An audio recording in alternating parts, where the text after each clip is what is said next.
এই একটা পাপ যদি কেউ না করে ইনশাল্লাহ সে জান্নাতে যাবে। যতই পাপ করুক না কেন। বাসায় মা বোন যারা আছে অনেকেই দেখা যায় চুল আশ্রয় চিরুনি পরে গেলে বলে আজকে মেহমান আসবে। কি আসবে আজকে? মেহমান আসবে আজকে বললেই সে বাসা থেকে বের হচ্ছেন, আপনার পাঞ্জাবিটা একটু আটকে গেছে, আপনি স্ত্রী বলছে একটু বসে যান, অমঙ্গল হতে পারে। বাস মুশরিক, শিরক হয়ে গেল। মুসলিম সমাজে রঞ্জে শিরক। এখন রাস্তাঘাটে উঠতে বসতে পেপার খুললে শিরক। পেপার খুলবেন রাশিফল, সিংহ রাশি কন্যা রাশি, দিনটা কেমন যাবে বিশ্বাস করলেই মুশরিক হয়ে যাবে। রাস্তার পাশে গিয়ে পাখি দিয়ে ভাগ্য পরীক্ষা করছে, হাতটা দেখে দেন তো ভাই কি আছে, বললেই শিরক হয়ে যাবে। আংটি বিক্রি করছে, আংটি বললেই রোগ ভালো হবে, হাতে দিল রোগ ভালো হবে এই উদ্দেশ্যে মুশরিক।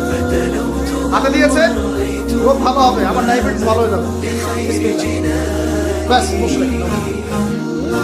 এই আকীদা নিয়ে বললেই মুশরিক। মুসলিম সমাজে অহরহ শিরক আছে।